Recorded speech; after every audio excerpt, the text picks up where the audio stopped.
Meu nome é Helena. E tudo o que me tornei na vida, foi apesar deles. Meu pai estava morrendo. Aquilo já era fato. O cheiro do hospital, os bips dos aparelhos, a palidez dele, nada me dava esperança. Mas ainda assim, eu fiquei. Fiquei porque, apesar de tudo, eu ainda era filha.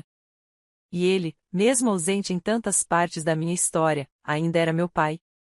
Eu precisava vê-lo. Precisava ouvir uma última palavra. Uma frase. Um olhar. Qualquer coisa que me dissesse que, no fundo, ele não havia me esquecido. Mas quem estava ao lado da cama dele quando cheguei não fui eu. Era ela. A mulher que ocupou cada espaço da casa depois da morte da minha mãe. A mulher que roubou a atenção dele, que envenenou as memórias que eu tinha com minha mãe, que plantou sementes de desconfiança entre mim e o homem que me ensinou a andar de bicicleta. Olha só quem resolveu aparecer, ela disse, sem sequer tirar os olhos do monitor cardíaco. A voz dela soava como navalha. Sempre soou. Eu não respondi. Meus dedos estavam trêmulos ao segurar a bolsa. Sentei na poltrona ao lado, onde o cheiro de perfume barato e exagerado dela ainda impregnava no tecido. Não precisa fingir que se importa, Helena. Você já está atrasada. Para tudo. Olhei para o meu pai. Os olhos dele estavam fechados. A respiração era fraca e irregular. Os cabelos brancos colavam na testa molhada. Por um momento, desejei que ele abrisse os olhos e dissesse que estava feliz por me ver. Mas ele permaneceu imóvel. A única coisa que se movia era o gráfico no monitor, insistindo em lembrar que a vida dele estava acabando. Foi quando ela se inclinou e sussurrou, quase com prazer. Você foi a maior decepção da vida dele. A maior vergonha. Ele dizia isso quando pensava que eu não estava ouvindo. Mas eu estava. Sempre estive. Minhas mãos se fecharam lentamente no colo. A dor atravessou meu estômago como se cada sílaba dela tivesse sido um soco. Eu a encarei. Pela primeira vez, deixei o olhar que sempre evitava, encontrar o dela. Ela sorriu. Com escárnio. Como quem saboreia a dor do outro. Sabe, eu quase pedi para você não vir. Mas achei que seria mais divertido assim. Ver você olhando para esse homem, esperando algo que nunca virá. Ele não vai te chamar, Helena. Ele não vai abrir os olhos e dizer que te ama. Porque ele não te ama. Nunca amou. Não chorei. Não permiti que ela visse isso. Em vez disso, olhei de novo para o meu pai. A figura tão imponente de antes, agora reduzida a pele e ossos, respirando por aparelhos. A infância inteira voltou à minha cabeça como um vendaval. Os desenhos que ele dizia não ter tempo de ver. Os aniversários que ele esquecia. As reuniões escolares para as quais sempre mandava alguém no lugar. O orgulho que ele nunca demonstrou. As palavras que ele não disse. E ao lado dele, estava ela. Sempre ela. Sandra. A madrasta que parecia se alimentar do apagamento da minha existência. O advogado vem hoje, ela murmurou, como quem fala do almoço. Vamos ouvir o testamento. Ele disse que queria tudo resolvido em vida. Porque, né, ele é tão certinho. Até para morrer é metódico. Ela deu uma risada abafada. Sozinha. Eu permaneci sentada. Imóvel. Mas por dentro, meu peito era uma fornalha. Eu queria gritar. Queria perguntar por quê. Porque ela sempre teve tanta raiva de mim. Porque ele deixou que ela me tratasse como lixo dentro da casa que era da minha mãe. Mas permaneci em silêncio.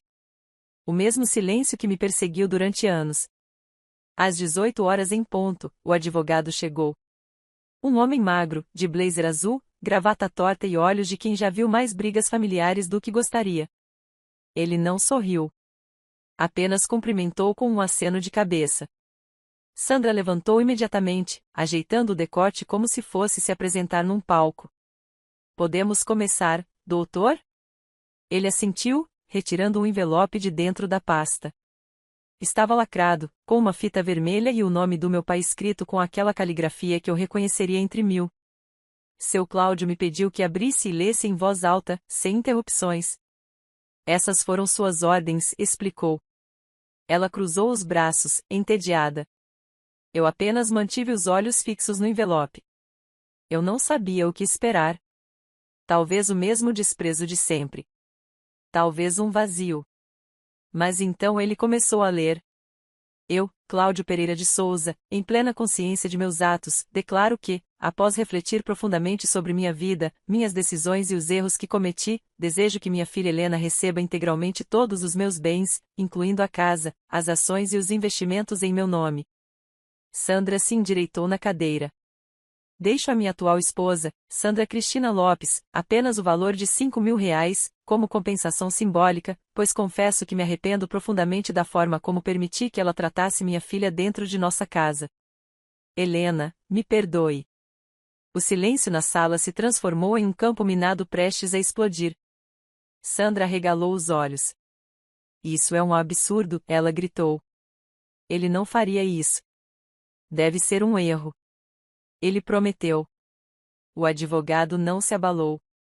O documento está assinado, registrado em cartório e com 2 testemunhas. Está tudo legalmente válido. Ela se levantou de repente, os cabelos desgrenhados, o rosto contorcido num misto de fúria e incredulidade. Você fez alguma coisa. Ela berrou, apontando para mim com os olhos cheios de ódio. Sua inútil.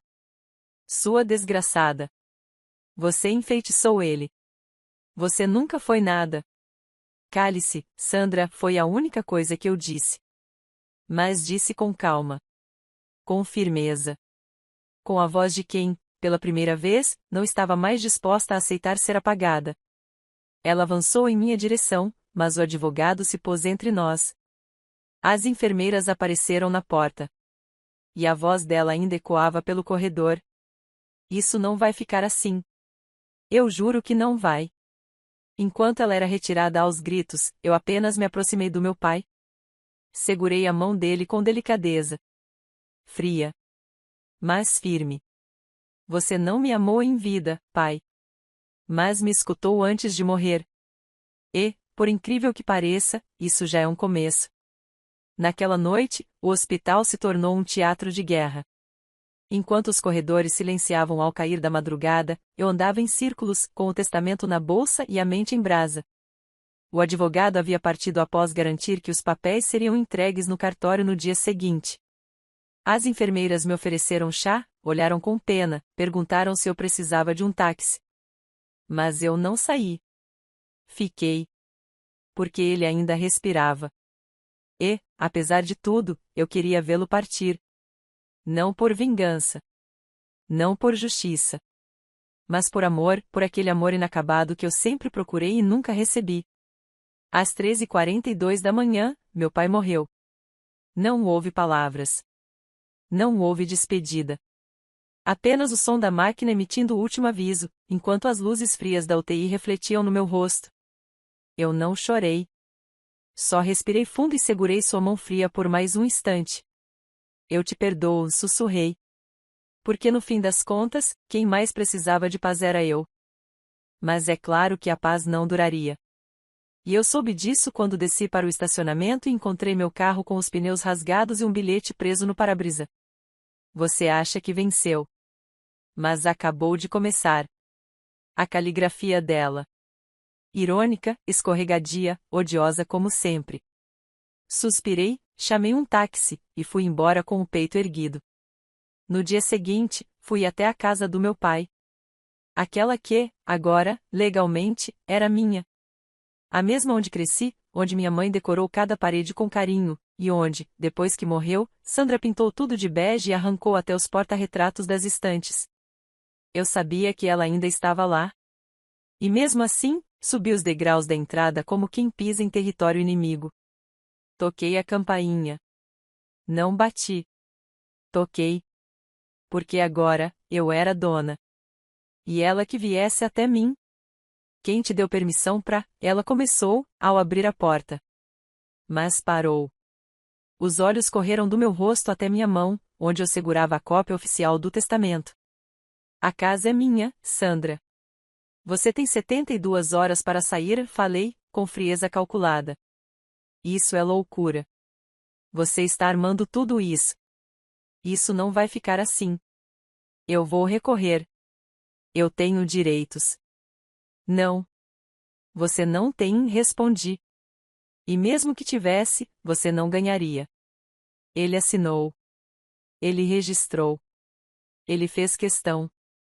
Pela primeira vez, ele fez questão de mim. Ela tentou rir. Uma risada desesperada, que mais parecia um engasgo de raiva. Isso não é sobre você. Ele só quis me punir. Ele estava com a cabeça fraca. Estava morrendo. Não sabia o que dizia. Ele sabia exatamente o que dizia, interrompi, cortando o ar entre nós como navalha. E mesmo que não soubesse, já é tarde demais. Você tem até sexta-feira para sair. E se não sair, eu entro com reintegração de posse. Com escolta policial. Com tudo o que for preciso. O silêncio entre nós durou longos segundos. Você não tem onde cair morta, Helena. Essa pose toda, não me engana. Você vai se arrepender de mexer comigo. Acha que ganhou alguma coisa? Você não herdou um lar. Herdou as cinzas do que restou dele. Porque essa casa não tem alma. Você nunca será feliz aqui. Talvez não, respondi, olhando ao redor. Mas pelo menos agora, você não vai mais estar aqui para me lembrar disso. Ela me deu as costas. Entrou e bateu a porta com tanta força que senti a madeira vibrar nos meus ossos. Mas não recuei. Naquela noite, dormi num hotel barato, com cheiro de mofo e lençol áspero. O mesmo hotel onde fiquei na adolescência quando fui expulsa de casa por 3 dias após discutir com ela. A diferença é que, desta vez, eu estava ali por opção. E que, em breve, ela estaria no meu lugar. Na manhã seguinte, comecei a trabalhar com o advogado para transferir todos os bens. O processo seria burocrático, lento, mas inevitável. E, como previsto, no fim da tarde, recebi o primeiro e-mail do escritório de um advogado contratado por ela, pedindo revisão do testamento e suspensão temporária da posse. Respondi com uma única frase. Tentativas de reverter um testamento registrado em plena consciência apenas expõem seu desespero. Na sexta-feira, voltei a casa com um oficial de justiça. Sandra não estava lá. Mas suas malas estavam espalhadas no jardim. Bagunçadas. Rasgadas. Como se tivesse jogado tudo de qualquer jeito. Quando entrei, percebi o cheiro. Ela queimou algo. Fui até o quarto que um dia foi da minha mãe e encontrei cinzas no chão. Um álbum de fotos destruído. O último que eu tinha com as imagens dela. As fotos do casamento, do nascimento, do meu primeiro aniversário. Ela sabia. Sabia o que significava aquilo para mim. E queimou. Não por acaso. Não por ódio ao meu pai. Mas por mim. Sentei no chão e, pela primeira vez desde a morte dele, chorei. Chorei de um jeito que não lembrava mais como era. Em silêncio, com o rosto escondido entre os joelhos, como fazia quando era pequena e ouvia gritos do lado de fora da porta do meu quarto. Mas depois de chorar, levantei. Limpei o chão. E abri todas as janelas da casa. Porque ela estava cheia de fantasmas, sim. Mas agora, era minha vez de expulsá-los. Os dias seguintes foram de silêncio. Um silêncio estranho, denso, que preenchia os cômodos da casa como um perfume ruim esquecido no ar. Não havia mais vozes, nem passos. Só o eco da minha própria presença. Eu limpava tudo, uma peça por vez. Revirava gavetas, jogava fora papéis velhos, rasgava cartas que nunca deveriam ter sido escritas. Cada objeto era um lembrete de quem ele foi, e do que permitiu. E mesmo sozinha, eu me sentia vigiada. Na quarta-feira, encontrei fezes de cachorro na varanda da frente. Nunca tivemos cachorro. Na quinta, o telefone fixo tocou 3 vezes durante a madrugada, e quando atendi, uma voz disfarçada apenas sussurrou: "Vá embora antes que seja tarde." Na sexta-feira, as luzes externas da casa foram quebradas. Mas o pior veio no sábado. Eu estava no quarto da minha mãe, o novo escritório, agora, quando ouvi batidas fortes na porta. Abri sem pensar. E lá estava ela. Sandra. Cabelo molhado, rosto avermelhado, olhos furiosos. Um guarda-chuva fechado na mão, como se tivesse atravessado a cidade em meio a uma tempestade só para me encarar. Eu quero falar com você, disse, empurrando a porta antes que eu pudesse reagir. Ela entrou sem ser convidada. Como sempre fez. Como sempre acreditou que tinha o direito de fazer. Eu pedi que se retirasse da casa, Sandra, falei, tentando manter a calma, mas sentindo meu estômago endurecer como pedra. Não vim falar sobre a casa. Vim falar sobre você. Sobre o que está fazendo. Sobre o que pensa que vai conseguir com tudo isso. Fechei a porta atrás dela. A chuva batia no vidro da janela. O mundo lá fora parecia distante. Como se aquela cena existisse num universo paralelo, onde as palavras eram lâminas e nenhuma ferida cicatrizava. O que eu estou fazendo, Sandra? Eu só estou vivendo. Coisa que você nunca me permitiu fazer em paz. Ela riu. Um riso seco, escandaloso, cruel. Você se acha tão especial, não é? Só porque ele te deu um papel assinado. Mas você não sabe de nada. Essa casa, essa herança, tudo isso é um fardo. E eu vou te provar. Está me ameaçando? Estou te avisando. Eu conheci seu pai melhor do que você jamais conheceu. Sei de tudo. Sei dos podres. Sei das dívidas. Sei dos documentos que ele escondia no fundo do armário. E se você cavar fundo demais, vai encontrar mais do que aguenta. Eu não tenho medo de fantasmas. Já convivi com um durante anos, respondi, olhando diretamente para ela. Sandra deu um passo à frente. O rosto a centímetros do meu. Ela cheirava a cigarro barato e perfume enjoativo. Você pode ter ganhado essa casa, Helena. Mas nunca vai apagar o que você é. Uma fracassada. Uma inútil. Uma decepção. Você só foi lembrada no fim porque ele estava morrendo. Porque a culpa consome até os piores pais. E agora, você vai ver o que acontece com filhas que tentam brincar de donas de tudo. Ela cuspiu as últimas palavras com tanta raiva que um filete de saliva escapou no canto da boca. Eu fechei os olhos por um segundo. Quando os abri, falei com a voz mais fria que consegui encontrar. Se você não sair agora, vou chamar a polícia. Ela abriu a boca para responder, mas antes que qualquer som escapasse, meu telefone tocou. Atendi automaticamente, sem tirar os olhos dela. Senhora Helena? Aqui é do cartório central. A senhora está disponível para receber uma cópia do segundo testamento deixado pelo senhor Cláudio? O mundo congelou. Segundo testamento? Perguntei, sentindo minha voz vacilar. Sandra, que até então parecia uma muralha de arrogância, empalideceu. Sim, senhora. Um codicilo, explicou o homem do outro lado da linha. Um adendo registrado 2 dias antes do falecimento. Apenas complementa algumas disposições. Está no sistema agora. A senhora deseja que eu leia por telefone? Assenti em silêncio, mesmo que ele não pudesse ver.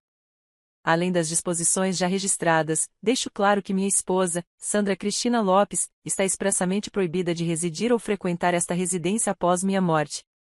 Caso faça, deverá responder judicialmente por invasão de propriedade e perturbação do sossego da legítima herdeira.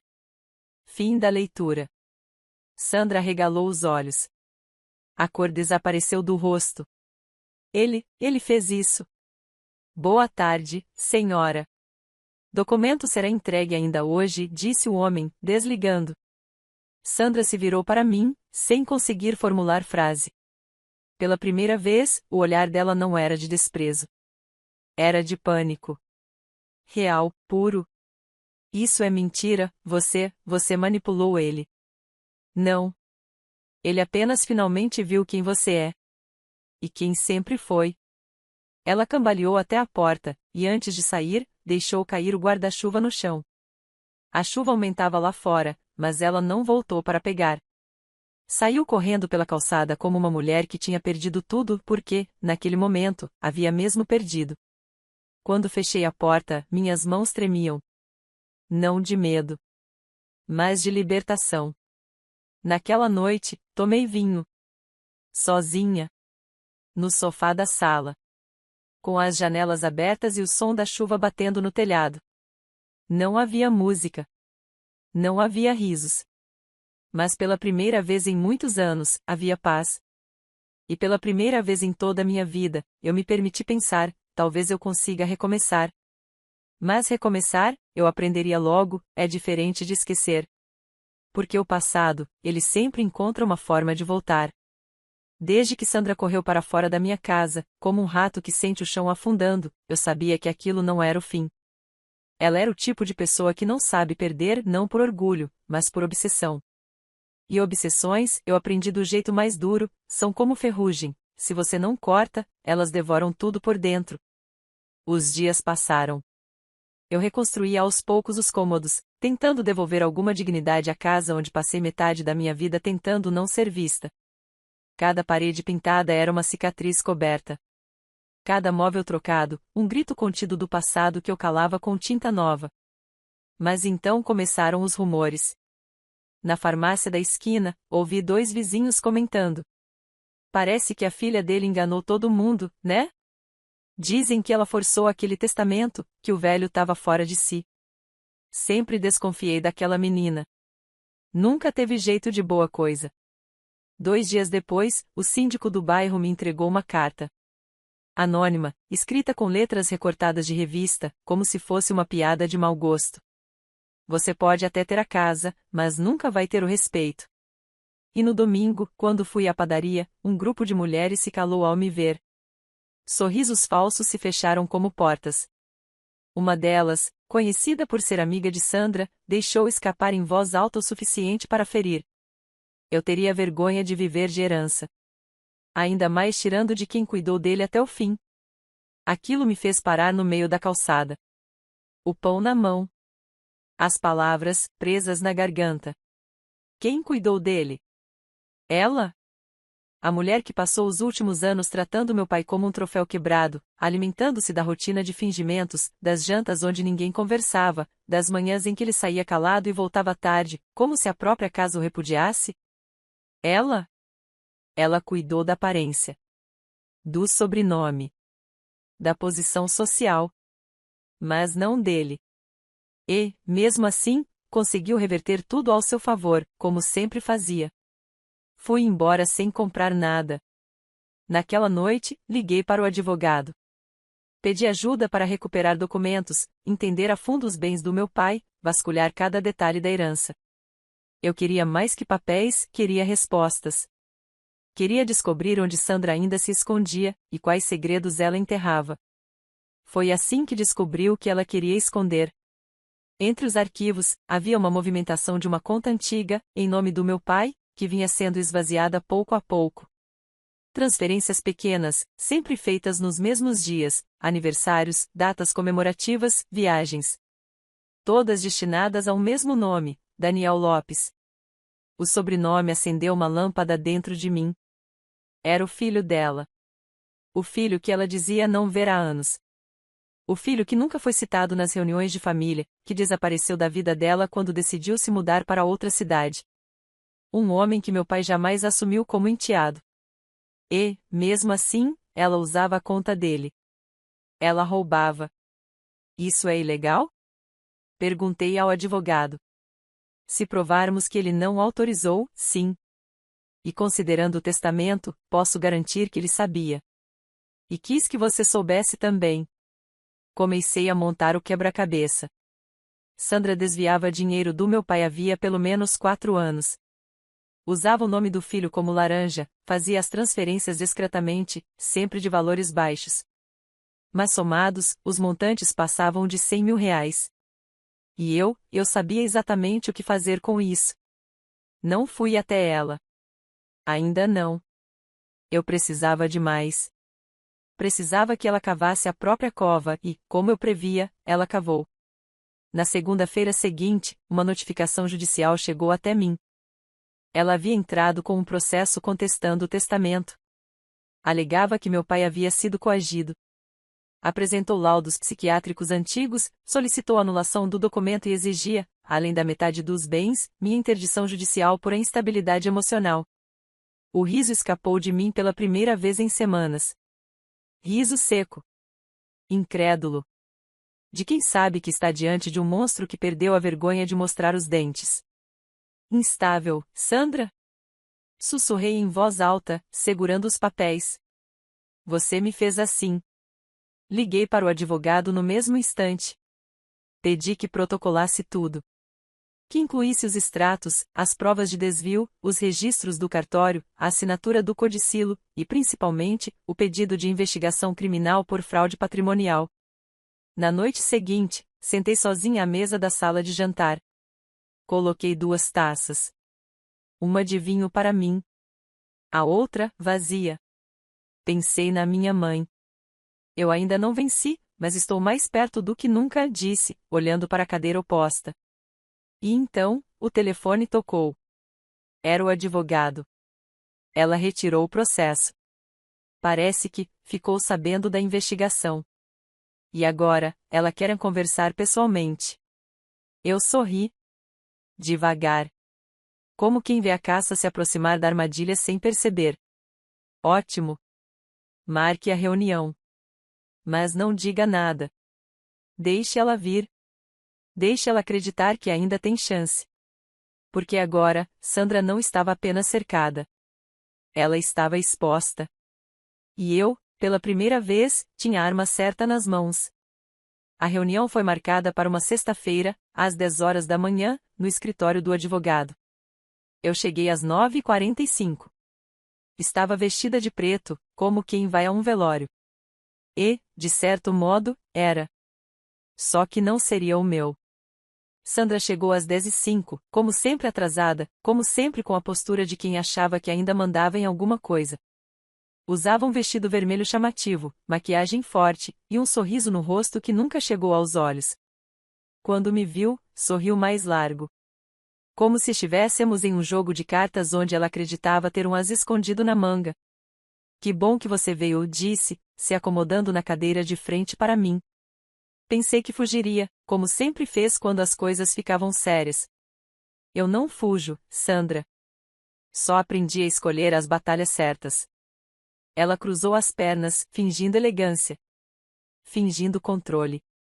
Escute, essa guerra está desgastando as duas. Eu entrei com o processo no calor do momento. Fiquei abalada. E você, bem, você me provocou. Mas acho que podemos resolver isso sem envolver polícia, juízes ou escândalos. Sorri. A máscara dela estava escorregando. E o que propõe? Simples. Você me dá 50% da herança. Eu retiro todas as acusações, todas as contestações. Deixamos tudo limpo. E você pode ficar com a casa, se quiser tanto. Para mim, ela já perdeu o valor. E se eu recusar? Ela se inclinou, como quem entrega a cartada final. Então eu falo. Eu conto tudo o que sei sobre o seu pai. Sobre as coisas que ele escondeu. As dívidas. Os documentos. E mais, sobre a sua mãe. Aquilo me gelou por dentro. Mas não reagi. Porque o jogo dela já estava desmoronando, e eu só precisava dar o empurrão final. O advogado entrou na sala. Prontos? Perguntou. Assentimos. Ele colocou sobre a mesa 2 pastas. Uma com o nome a Helena. A outra, Sandra. Abriu a primeira. Tirou os papéis devagar, quase com cerimônia. Antes de qualquer conversa informal, é preciso que a senhora Sandra seja informada de que está sendo formalmente investigada por desvio patrimonial. Temos provas de transferências feitas sem autorização legal do Sr. Cláudio Pereira de Souza, para a conta de um terceiro, identificado como seu filho. Ela empalideceu. A mão tremeu sobre a bolsa. Isso é absurdo, isso é calúnia. Os extratos estão aqui. O Sr. Cláudio deixou, em carta registrada e autenticada, uma autorização para investigação póstuma caso essas movimentações fossem detectadas. Ele desconfiava. E a senhora, sem saber, confirmou tudo ao entrar com o processo. Eu posso explicar. Pode tentar, respondi. Mas terá que fazê-lo diante de um juiz. Com sorte, pega só prestação de serviço comunitário. Ela me olhou com ódio. Um ódio novo. Não aquele que ela sempre carregou, mas o que nasce do desespero. Do pânico. Você armou tudo isso desde o começo? Não. Eu só deixei você cavar o próprio buraco. Só segurei a pá quando terminou. Você é igualzinha à sua mãe, ela cuspiu. Fraca. Emocional. Medrosa. Eu a encarei com frieza. A diferença é que agora eu sou uma fraca com posse, provas e um testamento registrado. Ela levantou de repente. A cadeira caiu para trás. Isso não vai ficar assim. Eu juro por tudo que... Não jure por nada, Sandra. Já perdeu. A casa é minha. Os bens são meus. As provas estão arquivadas. E você vai passar os próximos anos lidando com advogados, investigações, e quem sabe até um processo do próprio filho, se ele decidir colaborar para escapar da acusação de conluio. Ela olhou para o advogado, buscando socorro. Mas ele apenas disse: A senhora deve se retirar. A reunião está encerrada. Sandra saiu. Como um furacão vencido. O salto alto ecoando no chão do corredor como um lamento. O som mais bonito que ouvi em anos. Na semana seguinte, fui até o túmulo do meu pai. Levei flores brancas. Fiquei ali parada, em silêncio, por quase meia hora. Não disse que o perdoava. Mas também não disse que o odiava. Só deixei as flores. E fui embora. Ao chegar em casa, o sol entrava pelas janelas. A sala estava limpa. As paredes, restauradas. No canto, uma poltrona onde minha mãe costumava ler. Eu sentei ali, fechei os olhos, e pela primeira vez, respirei fundo sem sentir o peso de ninguém me vigiando. Minha vingança não foi barulhenta. Não houve escândalos, nem manchetes. Não precisei levantar a voz. Apenas esperei. Observei. E agi. E no fim, foi o silêncio que me vingou. Foi o silêncio que a destruiu. Fim.